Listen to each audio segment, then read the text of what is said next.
already tangled. Okay.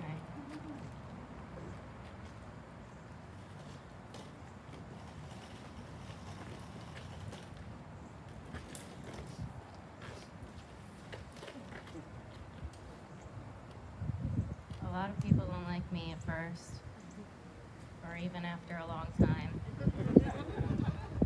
So I kind of give off like religious cult vibes, right? Like I look like I definitely would have been down to murder Sharon Tate.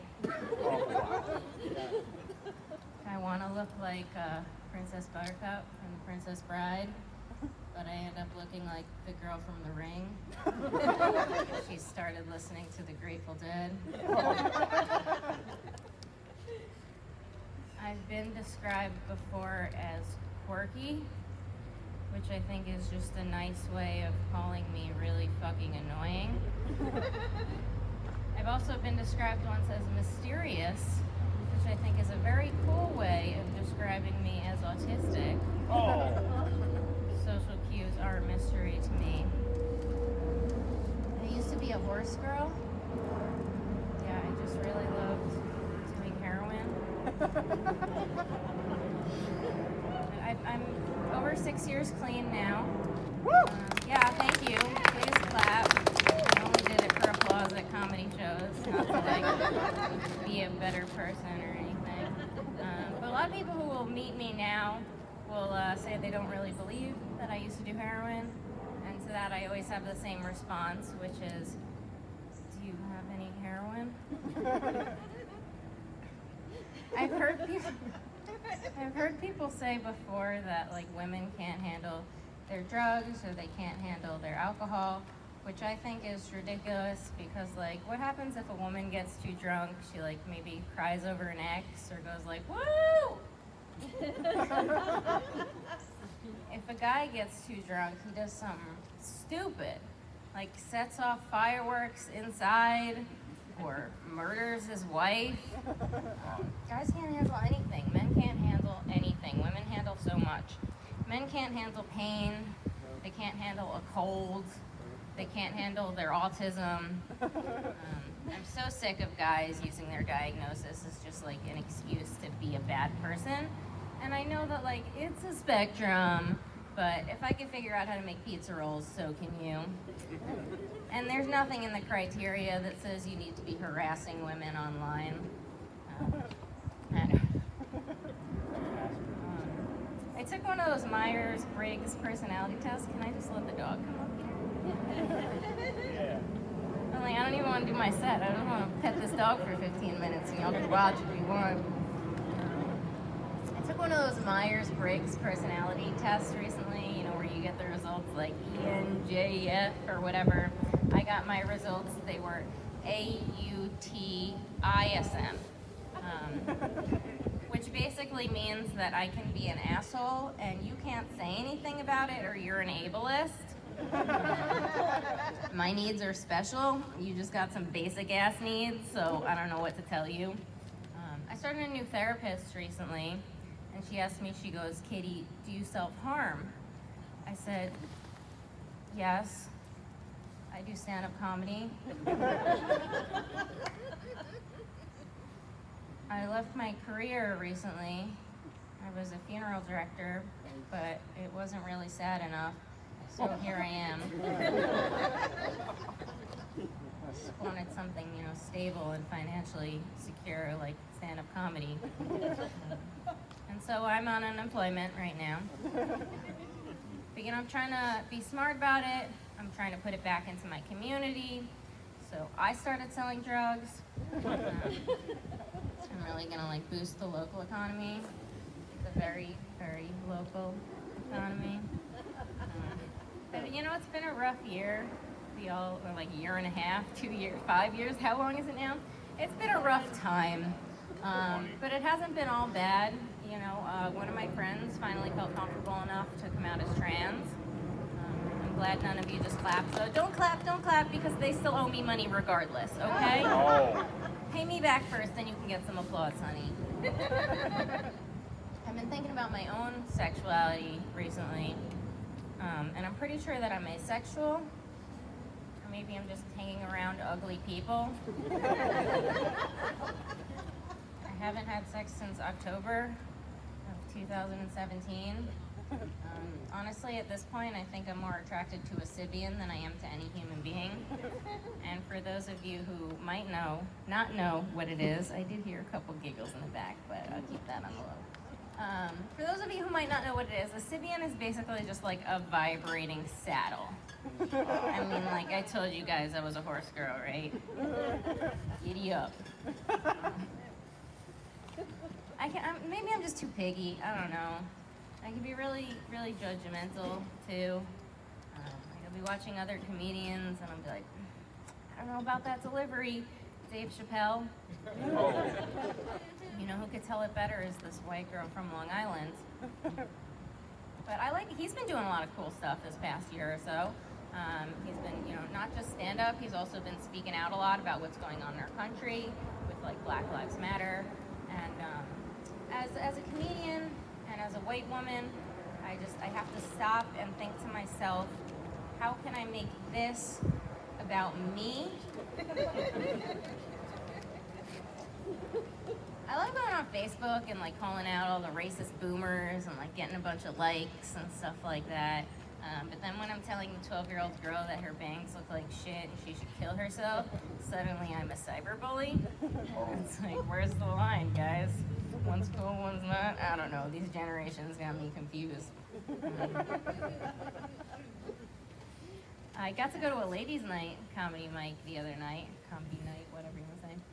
It was really cool. It was really nice to get a break from all of the white guys. Yeah, because a lot of guys will get up on the mic and they'll start talking about things that they don't really experience, like women's issues, like periods and abortions. Like, you don't see me getting up on the mic and being like, I just got a random boner! I just got a really easy and undeserved promotion! Or, I just got a bunch of guns so I can go shoot up the school! I don't know, things guys are into. I don't know. Something about that Y chromosome, I don't get it. Everything's online now, though, so, like, what are the school shooters gonna do? Will no one think of the white boys? I guess they'll just like go to the grocery store, right? That one makes me giggle, but I think it might be a little too edgy for this crowd. Yeah, but everything's online now, or it was for a while. Things are going back to normal a little bit. But yeah, even I had doctor's appointments that were online over the winter. I had an appointment with my gynecologist. I just sent her a link to my OnlyFans.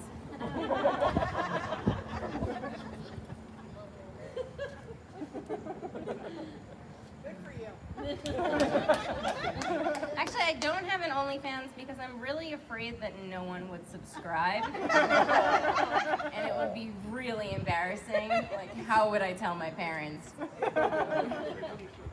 I only get like 3 likes on, an Instagram post, so I don't know how much money I'll make with an OnlyFans, but I'll end up owing them somehow.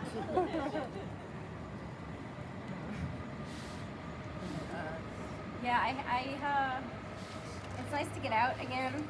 I came down with a cold, though, recently. Anybody else get those summer colds that's been going around? I had one last month. It was rough, it sucked, and, I'm an adult, so I still gotta go out and go places. I wore my mask, but I would still get, like, dirty looks from people, and it sort of made me feel like a dude, because I'd have to be like, no, baby, I don't even gotta wear one of those. I've been tested. It's cool, it's cool. I don't know. Over the winter, my neighbors thought that I had COVID, but really I was just smoking a lot of weed. We have any COVID deniers in the crowd? No? Nobody that wants to admit it? Yes? Did I hear a yes? No? You heard a no? Oh, okay. All right. Nobody wants to admit it, at least. I like crowds when we get at least one. It makes it a little more fun. Oh, okay. No, that's all right. You don't really need a person for the joke. It just sort of makes things more interesting. I could call my dad. Oh, great. Yeah, put him on speakerphone. Get him up here. Anyway, I don't really need a person for the joke. What I was gonna say is that sometimes I'll always need you. I'm a comedian. I really need an audience wherever I can get it. Please, keep coming. Go to an AA meeting, I don't care, wherever, I can find anybody. It's weird though when you get into a conversation with somebody and you realize that they are a COVID denier. And personally, I'm not really that smart. So in these situations, like, I'm not really smart enough to prove you wrong in this conversation, but I am smart enough to know that I don't want to be having this conversation. It's never a fun one. And you're never going to be like, oh, you got me, you're right. I can't suck it back out, you know, take the vaccine back out. I'm sure some have tried. I sort of just want to go off on a, like, totally unwritten, never tried tangent on the, on the shedding, the vaccine shedding. I don't really, maybe I just, like I said, I'm not very smart.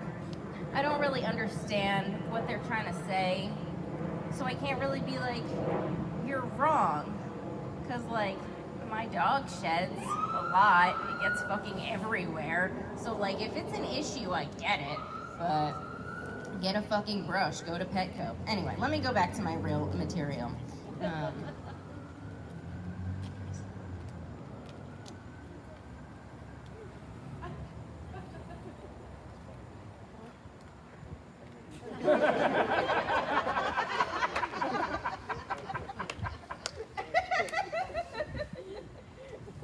Where are we?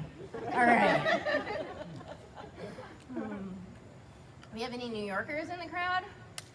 No, I drove so long to get here and there's not even one of you. Nobody wanted to carpool with me, I asked. I feel like New Yorkers get a bad rap. I was born and raised in New York. A lot of the times people think that we hate out-of-towners, which isn't really true. Transplants is what we call people who move from other states to New York City to try to make it in the Big Apple. And you know, I don't mind that, I don't mind them. But what I do mind is when they immediately start complaining about New York. Like, it's so hard, it's so expensive, everyone's so mean. I don't know who told you that New York was like easy, cheap, and friendly, but it's not. And you know, as someone born and raised in New York, it gets very annoying because it's like, try doing this as an infant. It's a walking city. I didn't know how to walk yet. It was rough. Where are you guys from? Is everyone from around here? Yeah? I do not know this area. Philadelphia, okay. I used to have some good times in Philadelphia. I used to go for a lot of shows down there. Very fun times in Philadelphia I've had. But I don't really have any good jokes. There's like a decent punk scene down there, right? Or there was like 10 years ago. I don't know how it is now, but yeah. Where did the years go? Someone thought that I was 18 the other day, and that was very nice. They're a little over a decade off, but that's okay. I really like, it gets annoying sometimes, you know, getting ID'd all the time, but I really like when I get to like order off a kid menu. I definitely look 12. I am not nearing 30. Okay. Where's my material? Ooh, that was a couple little... the things we do for comedy, right? And now I completely lost myself. All right. Anyway, it's hard to be a struggling artist, struggling comedian, you know, whatever you want to call it. Because what is it if it's not just a form of self-expression?